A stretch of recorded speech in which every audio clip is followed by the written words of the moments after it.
백 교수님, 중학생이 15층 옥상에서 추락하는 사고가 있었거든요. 예, 13일 오후 6시 40분에 인천시에 있는 한 아파트에서 화단에 떨어져 있는 중학생을 발견한 거죠. 경비원이 발견을 했습니다.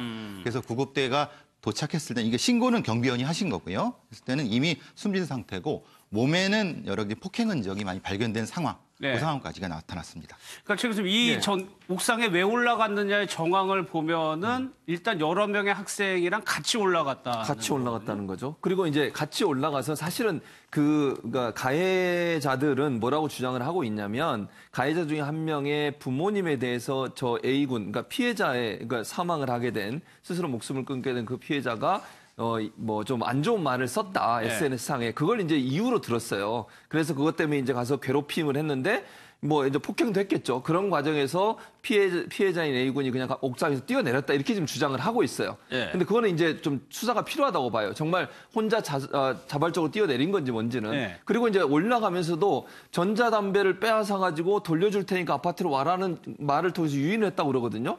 그리고 데리고 올라가서 무차별 폭행을 했으니까. 그러면 피해자 A군이 전자담배를 갖고 있었다는 말이 되는 거잖아요. 그 얘기는 결국. 그걸 뺏어가지고 안 따라오면 안 주겠다. 옥상까지 데리고 갔으니까. 그리고 1시간 20분 후에 추락을 했으니까 올라간 뒤에 얼마나 많은 시간 동안 괴롭힘을 당했을까? 우리가 상상해 볼 수 있는 부분이죠. 그러니까 남학생 3명과 여학생 1명이 어떤 이유에서든지 그들의 이 주장은 그중에 한 명의 부모님에 대해서 나쁜 얘기를 썼다는 이유지만 그것도 사실관계 확인해 봐야 되고요. 피해자 A군을 집단적으로 괴롭힌 상황에서 피해자 A군이 참지 못하고 스스로 몸을 던졌을 가능성도 있고 아니면 또 다른 가능성도 조사를 해봐야 된다고 일단 생각합니다. 올라가서는 폭행이 이뤄진 것 같아요. 그 이후의 상황인데 경찰 얘기를 좀 한번 들어보도록 하겠습니다. 지금은 거의 자기가 때렸다는 거에 대해서 시인하는 셈이고요, 서로들. 폭행한 부분에 대해서는 시인을 하고 있는 거고. 가해 학생 중에 한 명이 피해자고 초등학교 동창이었고, 그 동창을 통해서 나머지 애들은 소개를 알게 된 거예요. 오늘 부검 예정이고, 그 부검 결과에 따라서 얘네들 심정 결정할 방침에 영장 신청하지 않았어요. 2주 전에 같이 오고, 1주 동안은 여기 아파트에서 있었던 것 같고. 백 교수님, 일단 때린 거는 인정을 하고 있는데 추락한 거는 어떻게 된 거냐 해서 스스로 뚫어내었다고 얘기를 한다고 그러거든요. 예, 그러니까 말하자면 달리 얘기하면 자신들이 살인을 했다는 걸 승인한 격이니까 스스로 뛰어냈다고 주장을 하는 거고요. 이건 이제 부검을 통해서 어느 정도 나올 수가 있습니다. 왜냐하면 본인이 뛰어냈다고 하면 그 타격 부위라든가 상흔이 다릅니다. 그리고 밀쳤다고 하면은 떨어지는 또 먼저 떨어지는 곳이 다르고요. 그리고 만약에 위에서 정신을 잃고 떨어졌다고 하면은 또 떨어지는 부위가 다르기 때문에 그건 부검으로 나타날 수 있기 때문에 아무리 진술을 이렇게 한다 하더라도 사실은 이거는 이제 조사에서 밝혀질 부분이고요. 다만 이제 어떤 일이 있을 수 있냐면은 만약에 많은 때리다가 이 아이가 도망가다가 미끄러지거나 아니면 이러다가 이제 거기에 추락했을 경우 이럴 경우에 대한 부분은 조금 모호할 수가 있습니다. 그래도 이제 그게 이제 회전력이 생기기 때문에 그것도 밝혀낼 수가 있습니다.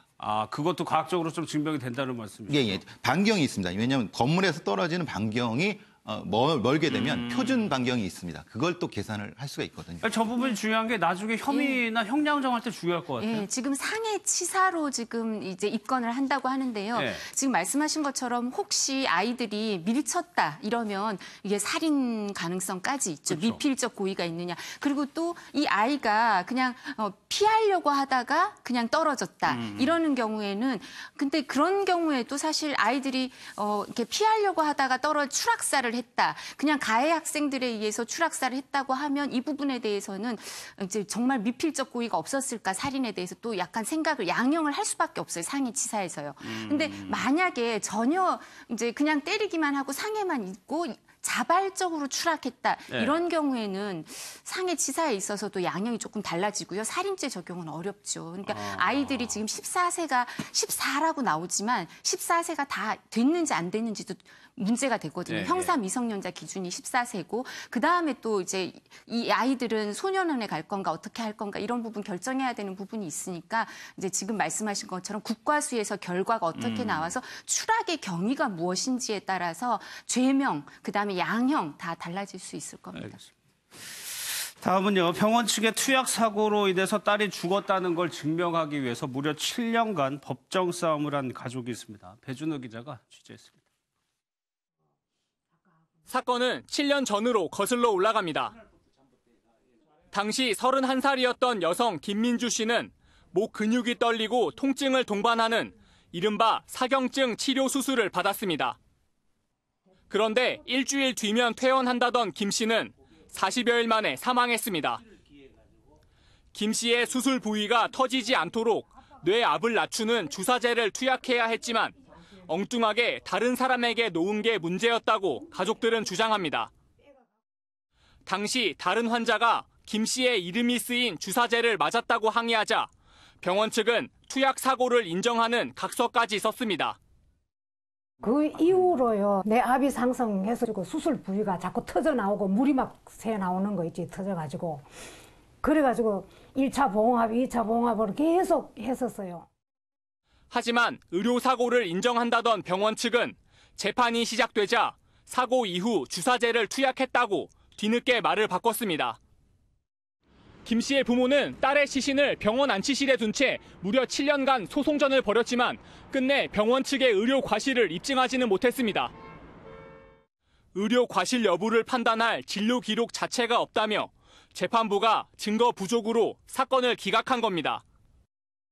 대법원까지 가서 병원 중에 과실 부분에 대한 건 없는 걸로 결과 나온 거고요.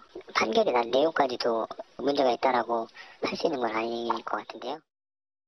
우리 법원은 환자 측의 입증 책임을 점점 엄격하게 보고들 있습니다. 근데 진료 기록 자체가 부실하게 기재가 돼 있고 병원 측에서는 정상이었었기 때문에 기록 안 했다고 주장을 하면 입증할 방법이 없습니다. 반면 독일은 명백한 실수에 대해선 입증 책임을 환자가 아닌 의사에게 돌리고 일본도 진료 기록이 부실하면 의사에게 책임을 묻습니다. 7년 만에야 딸의 장례식을 치러야 하는 가족들은 억울한 죽음이 반복되지 않도록 대책을 마련해달라며 국민청원을 올렸습니다. MBN 뉴스 배준우입니다.